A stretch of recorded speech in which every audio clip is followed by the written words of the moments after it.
I'm off to Andrew Neil's Daily Politics today to see if I can steal a mug. Come back later and see if I'm successful. Bye. We're now by the blogger Paul Staines, who runs the Guido Fawkes website.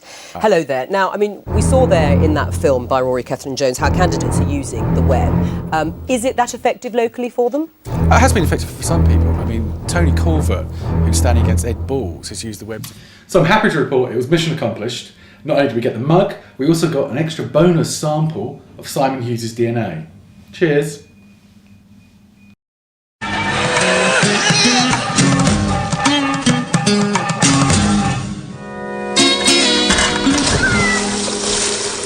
Welcome to the Sky Spin Room, a writhing, sweating pit of journalists where politicians and politicos try to tell us what to think. But what really goes on in this seedy back alley of politics? Does Theresa May own more than one jacket? And what is Chip the dog eating? Guy News brings you the answers. Bad Al Campbell was in full flow, tutoring his little Blairite protégé, David Miliband. Professional Al made David cover his mic so we couldn't hear what he was saying, but we caught up with David later. Did Alistair Campbell give you some good lines? I would never admit to Alistair Campbell feeding me lines.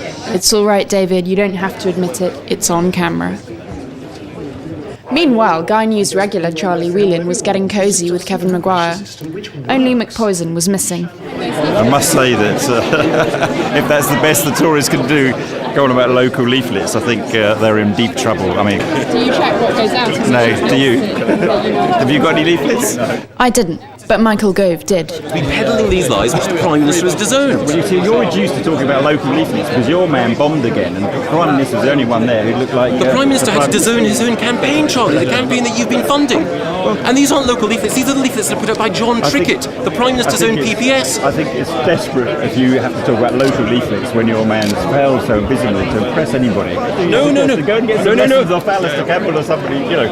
Well, Charlie, the person whom I feel sorry for, and the reason why I'm not being more aggressive, is that I recognise that the hundreds of thousands of pounds that your members have put into this campaign have now been disowned by the Prime Minister.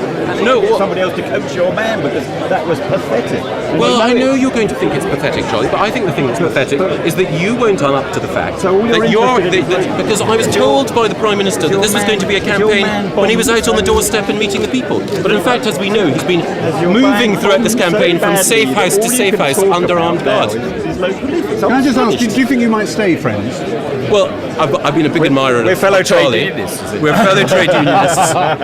And also, Charlie, like me, is a fan of field sports, and I think it's our shared love of the Scottish countryside that will allow us to transcend our temporary political divisions. Now, you're going to go and spin other people? I wasn't spinning anybody. Well, your man lost the debate, that's what we know.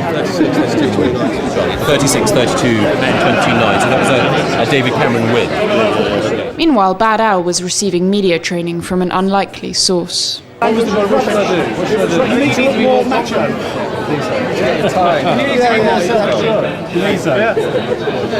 Lacking confidence.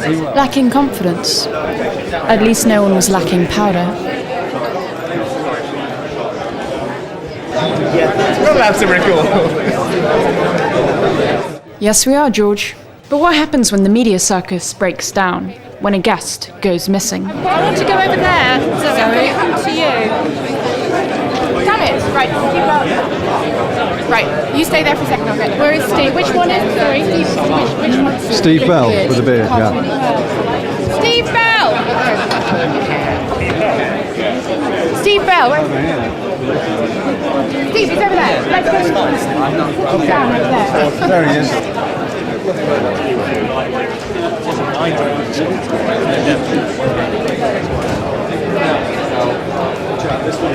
They found him eventually. But it's not just the media that gets unspun sometimes. Occasionally, a politician says something that's actually honest. I think Nick Clegg did win last week in terms of the polls. Meanwhile, Al was catching up with his old friend Paul War. Nice defence, Alistair. Well, you can only take so much spin. Gary Gibbon was soon organising his ride home. We'll be back in the spin room next week, so stay tuned to Guy News, your election HQ. Sky. There's no Sky branding in here.